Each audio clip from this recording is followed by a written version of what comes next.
What is up, everybody? Welcome back to another super duper exciting episode of the Elvis Workshop, and I have my guest host here today, Warren. Hello, everybody. You've seen Warren on the channel before. He's back here in Las Vegas visiting. So what we're going to do today is not only show our very white knees, but we're going to do a second, actually this is our third viewing review of the new Elvis movie. But before we get to that, we actually had a super exciting day today. We went out shopping because we're old men. We went to an antique store and to a couple record stores, and we totally scored. So I want to talk about some of the treasures that we found today, and then we'll get into our second and third viewing review of the new Elvis movie. What do you think, Warren? I think that sounds good. Okay, so number one, so we walk into this antique store, which I frequent a lot, and I'm not telling you where it is, so you can't go there when you're in Las Vegas and take my treasures. But I'm just telling you, it's in Las Vegas. That's the only clue you get. So these are from okay, so the hotel Elvis played at here in Las Vegas was the International and the Hilton. It's now called the Westgate. So there was a bar that had these beer mugs. If you went and ordered a beer, this was your mug. So let me give you a closer view. You can see the International logo on it. And, you know, these things are very fragile, and it was only the International from 69 to 71. So 2 years, 45 or 50, over 50 years ago. So these things would be broken, thrown away, stolen, chipped, whatever. So to find these is very rare. And when I walked into the antique store today, I found 2 more. So I actually sold 2 of them previously. So I had 8, then I was down to 6. I'm now back up to 8. And I also have a bigger one, which is up there. It's kind of like a beer stein. Quiet on the set! It's a kind of a beer stein. That's totally fireworks. Yeah, right. Oh, it's fireworks. Is that what it is? Sorry. So anyway, I found 2 of these today. Go ahead. He actually looked into that cabinet. I missed them. And he was looking totally at missed them. exactly the same shelf, and they were right to the left. Yeah, of I was what looking he at was something looking else. at. Yeah. And his partner Trudy, she's like, "Hey, did you see these?" And he went, "I totally missed them." It was like crazy. So he's throwing me under the bus in the video. So yeah, But he's gonna do that to me again. No, soon. yeah, oh yeah, he's getting it here in a minute. So yeah, I actually totally missed it. I literally looked right into the cabinet, and this is the exact thing I look for. I totally missed it, and yes, I was made aware of it, and thanks for heaving me under the bus. So this one is a cool piece. This one is something I've never ever seen before, and so if you ever watch American Pickers, they always say the time to buy something is when you've never seen it before. So if you see something you've never seen before, you better buy it because you'll probably never see it again. So in Las Vegas, when you go to a show, you have these super annoying people that come around with this big camera, and they go, "Would you like me to take a picture?" And they're super annoying, and the picture is ridiculous expensive. They've been doing it forever, and so this one is actually a souvenir photo from the last frontier. This is where Elvis played in 1956. And there's the people in the showroom, in the Venus room. This is where Elvis played, the same room where Elvis played. And it says you can get extra copies on the back. This thing is in excellent, excellent condition. I've never even seen one. So as soon as I saw it, I immediately snatched it up. Somebody else wanted it, but they were in line behind me.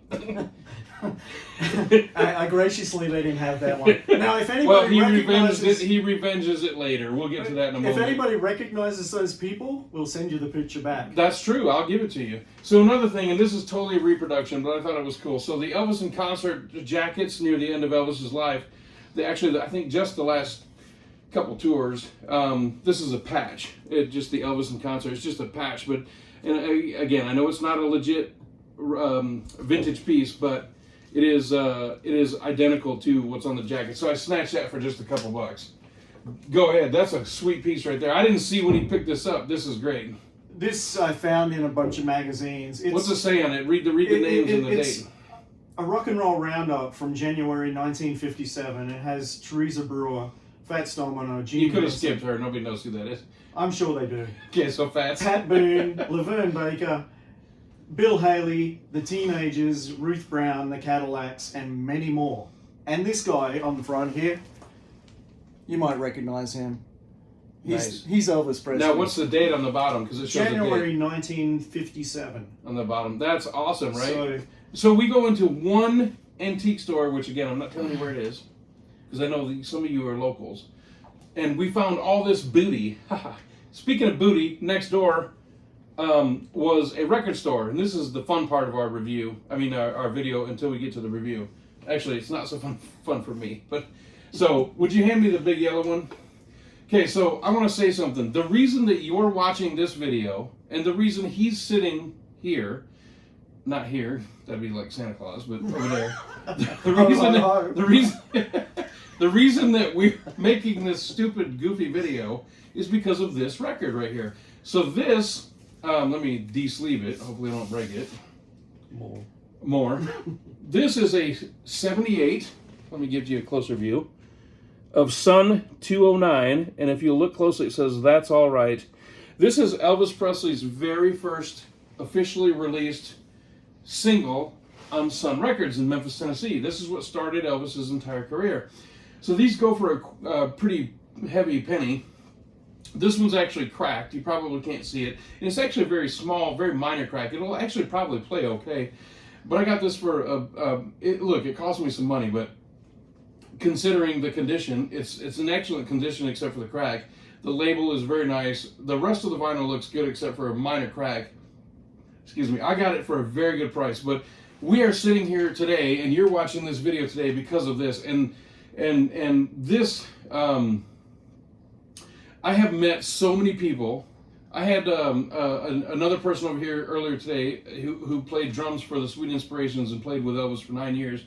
Very good friend of mine, Jerome Stump Monroe. I only know him through his Elvis connection. I met him and I've known him for 2 decades, but I know him because of his connection with Elvis, and he's a dear, dear friend of mine. But I know him and so many others, Andy Norman, all my friends in Australia,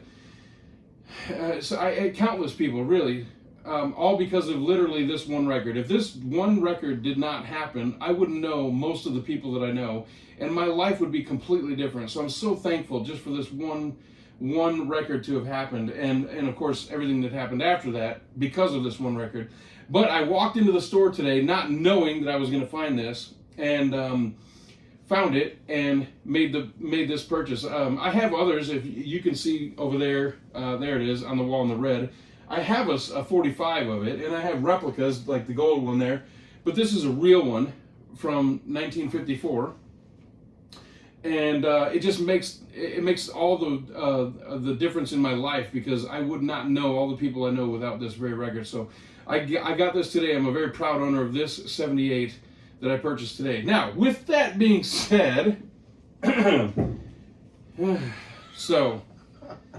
This is really good. This is the beautiful part of this, and I promise you, we'll get to the movie in a few minutes. Do we reenact it? Do we just put it on the counter?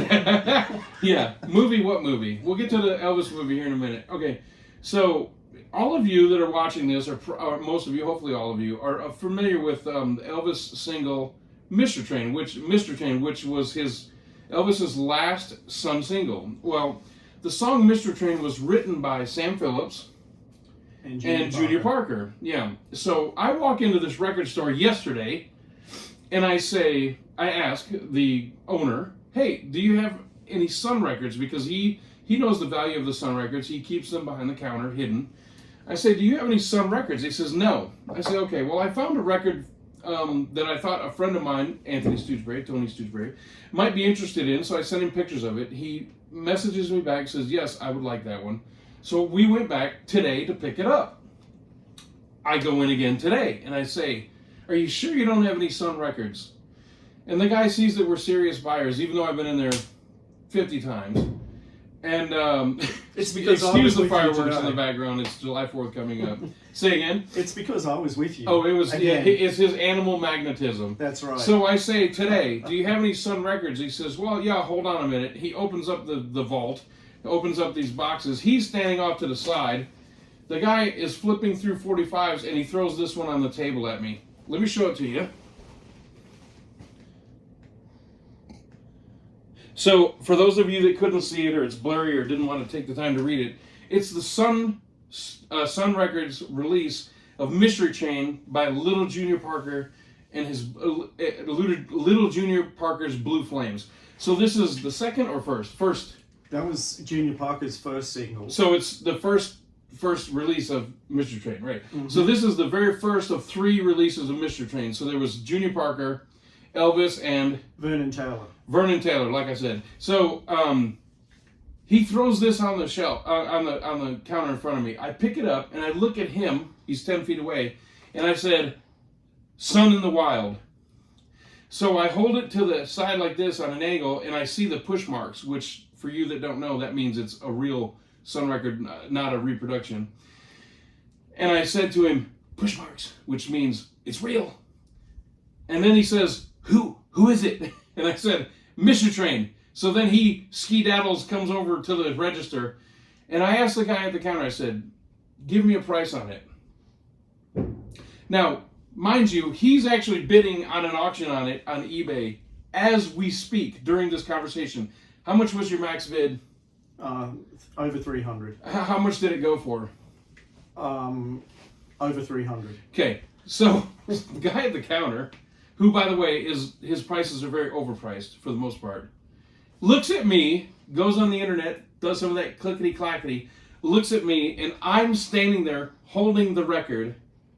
I've asked all the questions, and I said, "How much, what do you want for it?" The guy looks at me and says, "150. Then what happens next? I whip out my card and say, "I take it." He says, "I'll take it." And the guy now is in a quandary, and so am I. So he looks at him and looks at me, and he's like, "Well, I don't know what the hell to do now." And I'm like, I'm going to have to beat his ass now.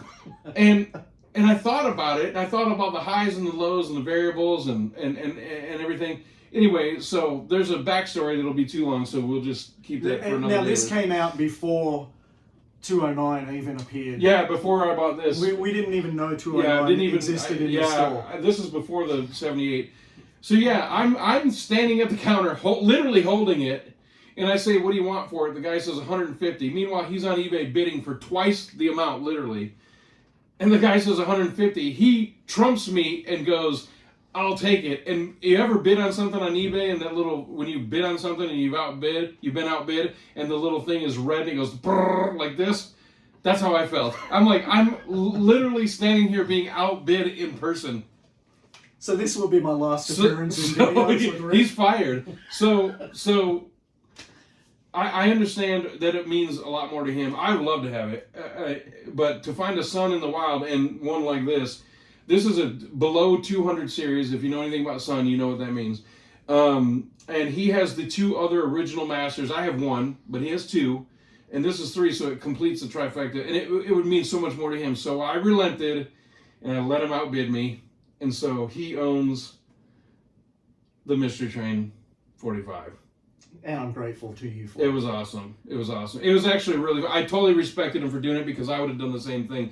I would have done it jokingly, but he meant it. He was very serious. His face, you should have seen his face. I would have said, "I'll take it," just as a joke to, throw it out there to see what would happen. Yes, he meant it. To begin with, there was no blood in my face. And then, when my card was being crossed out, my face was bright red, and he knew I was serious. Yeah, so it was happening. So I knew that it would mean the world to him to have it. So he has the original Junior Parker Mystery Train. So we're going to be doing a video tomorrow about Sun Records and Sun Studios and Memphis Recording Service, and it will feature, as a part of the video, this very record. So now, with that said, I think we're good on the rest of the stuff, right? So, I think so. So let's get to the movie. So that's the reason that you clicked on this video in the first place is because it said Elvis 2022 repeat video, a repeat viewing review or something like that. Whatever I think of after this video is published. Excuse me. So we want to talk about the movie. So the first time that I saw the movie here in Las Vegas on June 21st, I honestly didn't know what to think. And I posted a video, I think the next night, and I made my thoughts very clear, and I've gotten huge positive feedback. Look, I try to be fair and balanced. I'm not just here to beat it up or to swallow everything whole and say how wonderful it was. Look, the movie has pluses and minuses. It has tons of historical errors. All kinds of, the timeline goes like this. They show 1970 when it should be 69, and then in the middle of 70 they show clearly 69, then they jump back to 70, then it says 6 weeks later and they show 1971, Then during the concert montage, it says on the screen 1970, 71, 72, 73. But the video behind those numbers is like a roller coaster. They show all the way up to 1975. And then the movie ends as soon as the divorce happens. Elvis magically dies that day. And it's a roller coaster of timeline errors. But with that said, let's talk about Austin Butler first, and interrupt anytime you want. But he's getting paid like half scale. So and he's come down this far on the asshole scale. So Austin Butler absolutely nails it, and people have said, I'm not seeing the movie because he doesn't look like Elvis. Anybody that says that and you're watching this video, just click off. I don't care about your opinion anyway. Absolutely. Seriously, if you say I'm not watching the movie because he doesn't look like Elvis, just go ahead and that X up in the corner, like right over there, just click also, that. click don't like. Yeah. Just if you say I'm not watching the movie because he doesn't look like Elvis, just go away. I just don't even care about your opinion, or I don't want your views. Anyway, so Austin Butler, he has the mannerisms, the movements. He has, he pulls it off. He's an actor, and he acted the part perfectly. Tom Hanks, I thought, was great in his role. He has highs and lows, but I thought, my thing with Tom Hanks, he's my favorite actor of all time. But to me, he acts mostly with his eyes, and I'm not talking about in the Elvis movie. I'm talking in any movie. His eyes, the way he looks and the way he expresses emotion with his eyes, he's a brilliant, brilliant actor. And when I first found out he was going to be involved in this project, first I thought it was not real. Then I thought the movie probably wouldn't end up getting made. He's attached to a project that ends up getting shelved and doesn't get made. But then once it got into production and being filmed and all that, I was super excited, and it all panned out. I love Tom Hanks, and I think he did fantastic in this movie. So the thing is this movie is not a one-watch movie, and that's actually beneficial in more than one way. One is, you can't watch, Baz Luhrmann, he is a type of director, Moulin Rouge I love. You cannot watch Moulin Rouge once and absorb everything. There's just too much going on. They film these movies over a year and a half, and you're going to watch it once in 2.5 hours, and you think you're going to absorb everything that they took a year and a half to film? It just can't happen. And the same thing with Elvis. It's so busy. There's so much going on. I even picked up. So we have both seen the movie 3 times. In the third viewing, both of us picked up even more dialogue than we have the previous 2 times. So it's not a one-watch movie. The first time you watch it, your head just spins around because of timeline errors. One, them making things up that just never happened. Now, not again, but that could be a microcosm of things, and I try to understand it. I try to take into mind what the director and the writers and the producers were all trying to come across with. They're saying this happened on this date, this happened on this date, this happened on this date, and this happened on this date. We can't fit all that into the movie, so let's put it all together and make one scene where we add a little bit of this, a little bit of this, a little bit of this, like the trouble scene from Rustwood Park.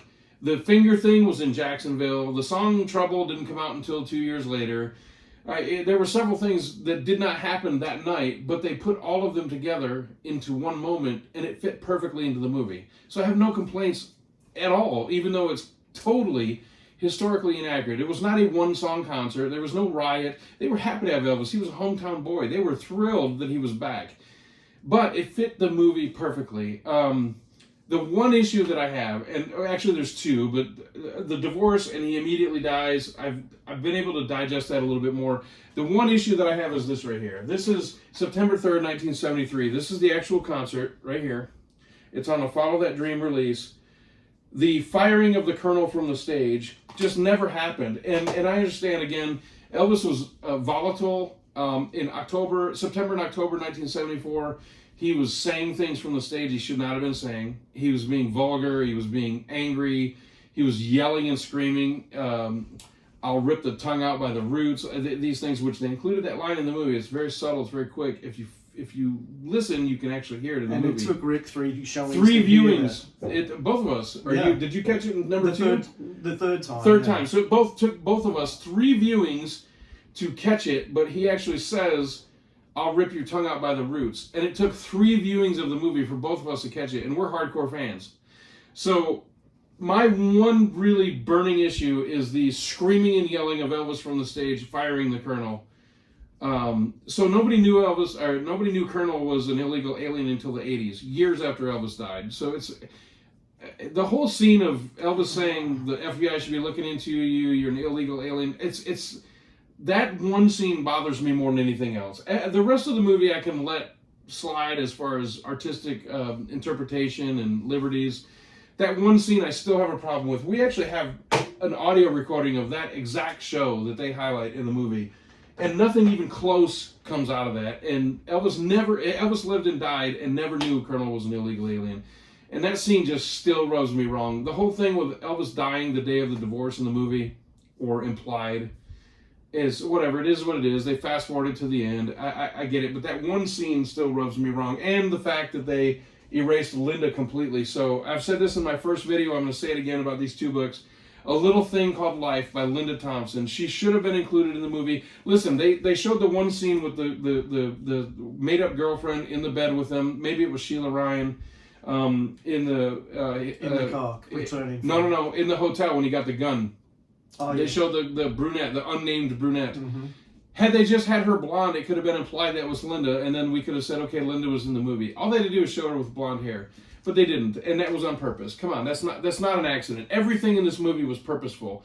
So they intentionally omitted Linda Thompson. And so what I say for you to do in response to that is buy Linda's book. So Linda's book is called A Little Thing Called Life. I'm going to give a pop right here. Go look on Amazon and buy Linda's book. And the second thing is, this movie could not have been made without Alana Nash. It just could not have been made without her.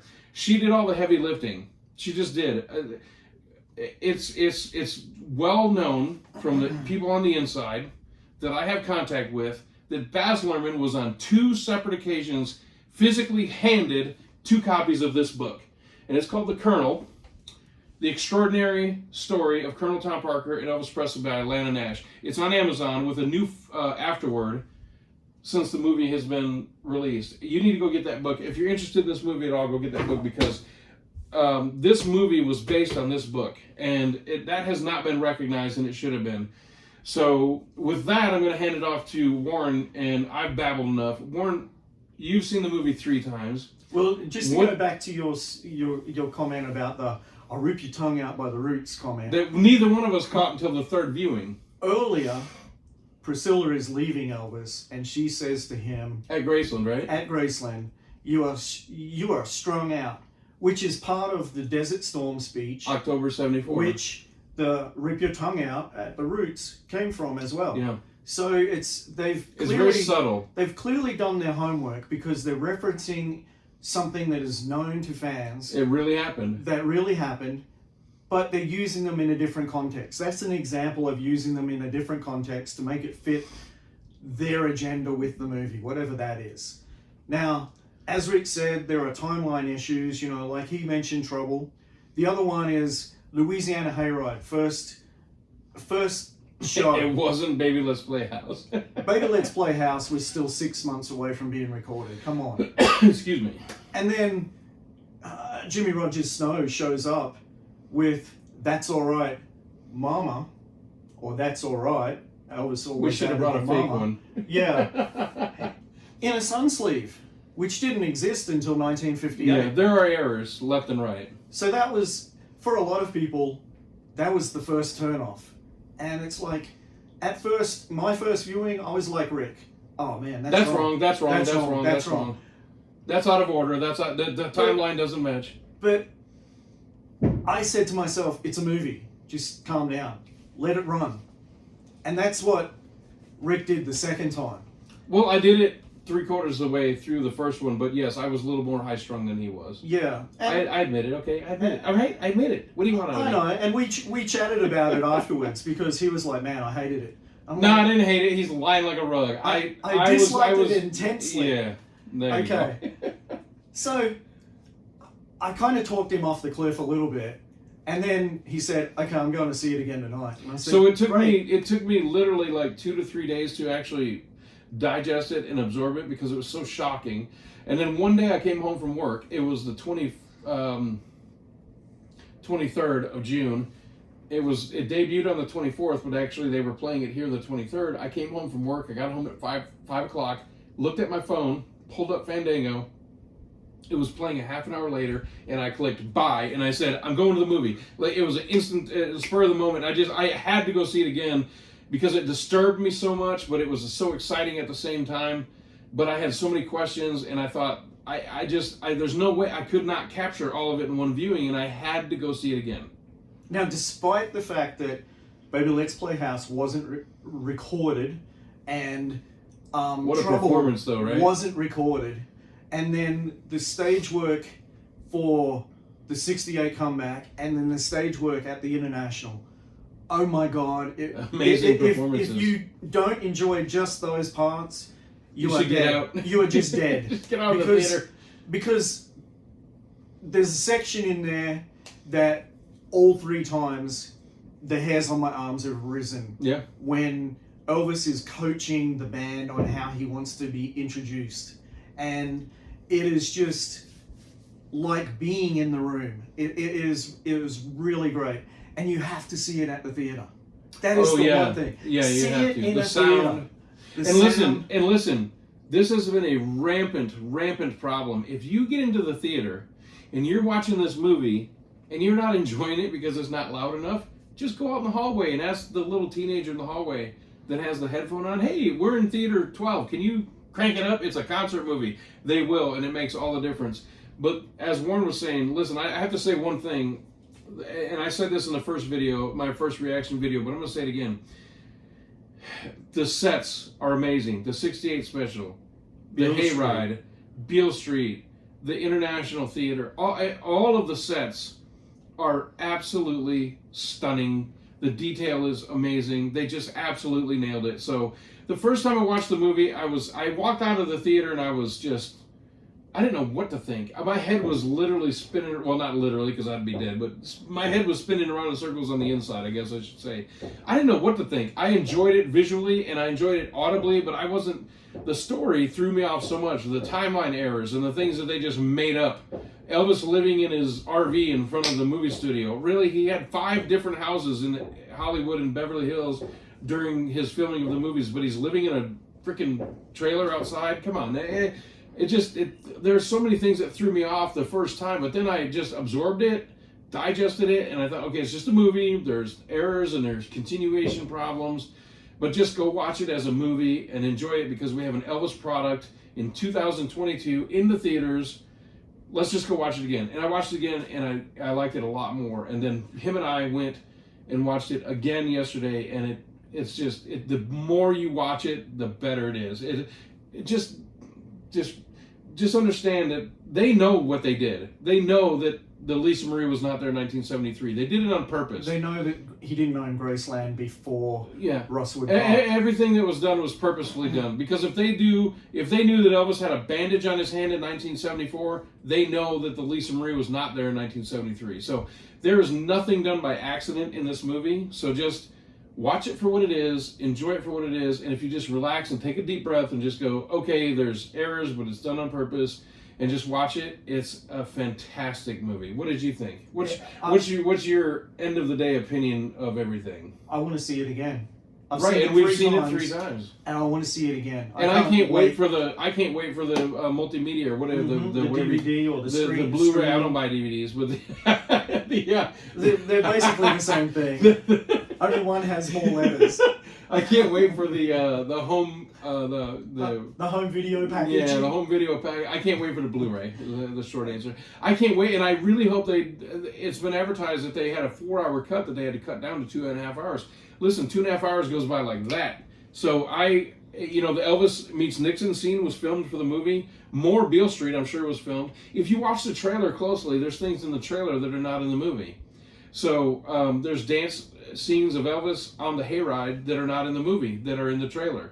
There's dialogue in the trailer that's not in the movie. Mm-hmm. So I hope that they put a 4-hour director's cut of this movie out, because it'll be absolutely awesome. Errors and all, warts and all.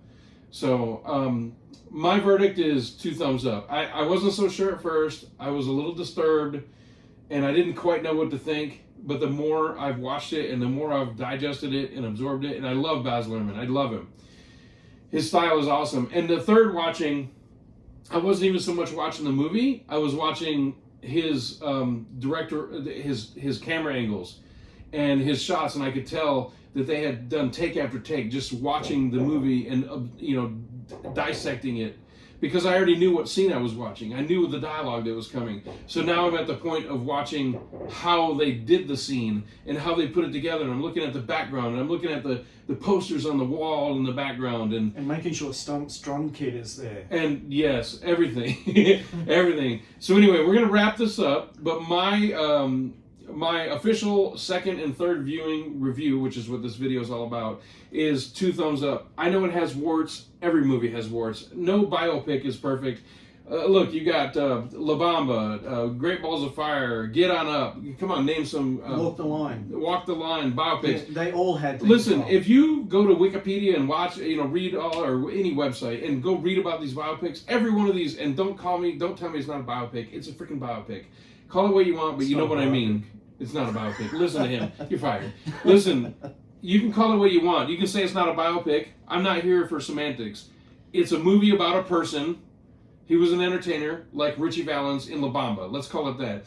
And there are so many movies like this. And the Buddy Holly story, every one of them have continuation errors, things that didn't really even happen, things that were mashed together, that this happened at this date and this location, and you put them together. So that's a formula of these type of movies. Well, La Bamba, for instance, has dialogue taking place on the plane.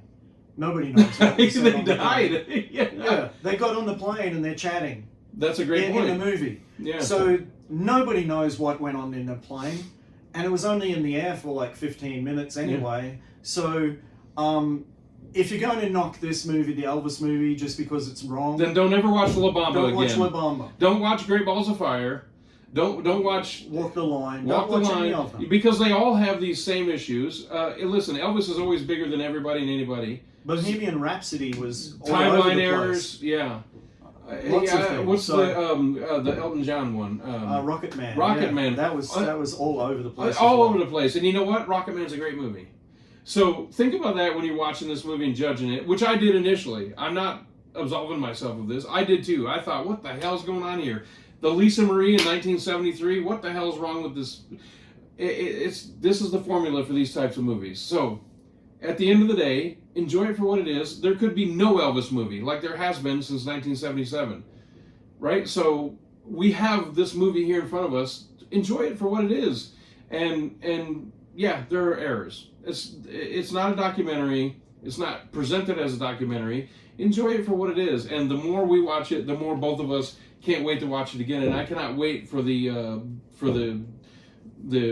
commercial release on Blu-ray, and I hope it's a 4-hour version, the director's cut. Plus, the interest that is being shown in this movie is creating interest that's flowing up and flowing down all age groups. Right. But it's also creating interest in getting things like the on-tour footage out. Yeah. Oh, that that's another thing. Has been coming and asking about for years. So let me tag 2 of these things. One, I've had multiple people on my social media accounts have told me, hey, I took my grandkids, I took my kids, I took my nephew, I took my neighbor, and they're all younger, and they all loved it. And on the way home from the theater, all they were doing is asking me questions about Elvis, and they insisted I listen to Elvis music on the way home from the theater.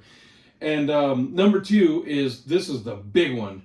Warner Brothers, are you listening? You're going to be tagged in this video. Warner Brothers owns the footage for Elvis on Tour from 1972. Golden Globe movie, award-winning Golden Globe movie, and Martin Scorsese was involved.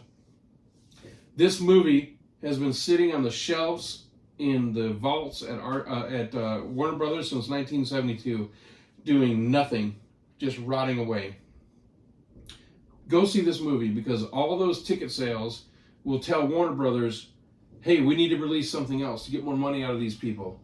What do we have to offer them? Oh, we have this movie that's been sitting in our vaults since 1972, just sitting there, making 0 for us.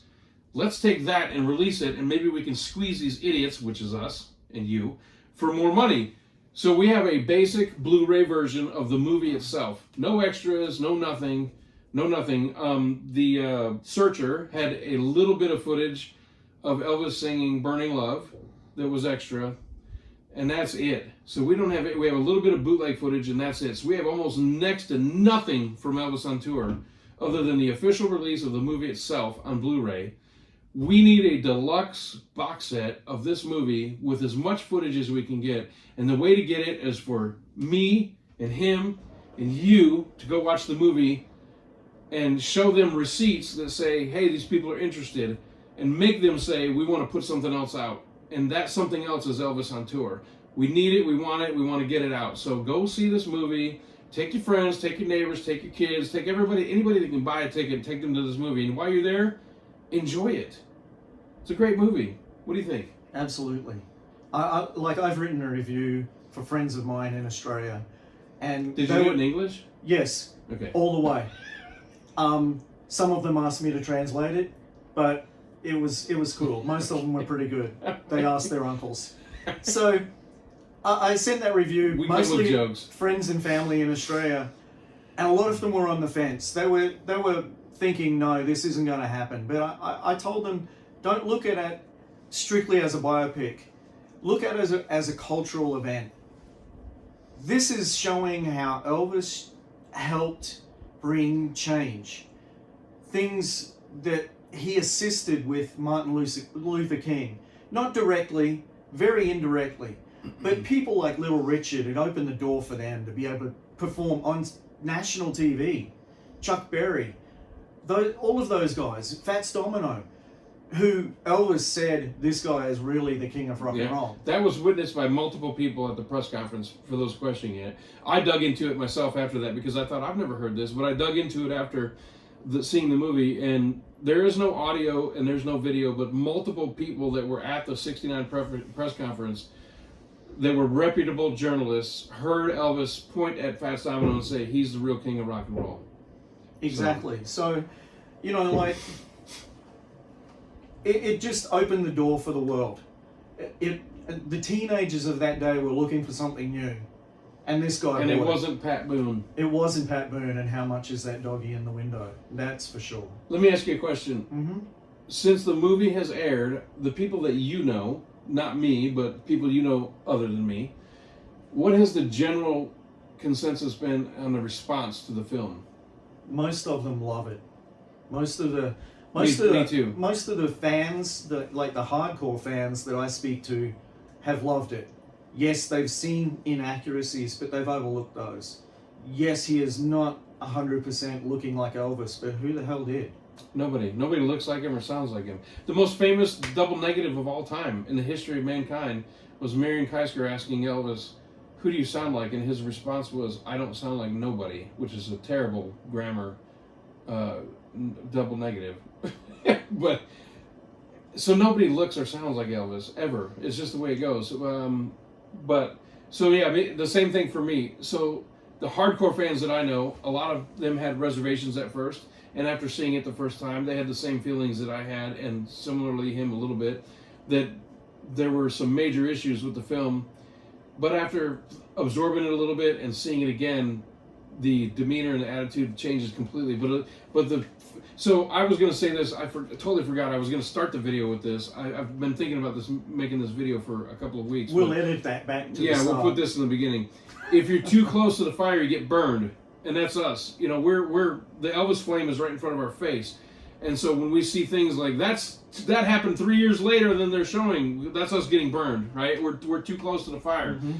But you get somebody that's my neighbor next door, my neighbor right over there, former Metro police department, both of them next door, saw Elvis in person.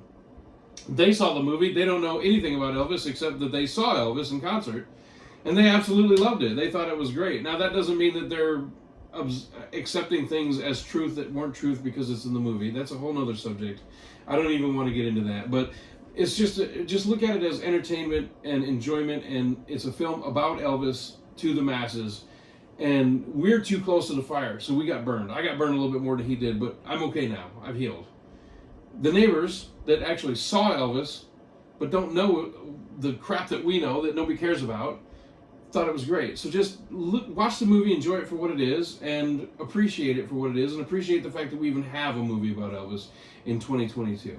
So there's 2 thumbs up from him, 2 thumbs up from me. That makes 4 thumbs up. So 4 thumbs up can't be wrong. That's almost one whole handful of thumbs.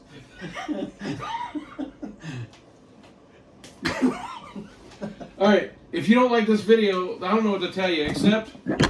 Oh, he dropped it. Hold on a minute. You ain't nothing but a hound dog. Catch the next video tomorrow.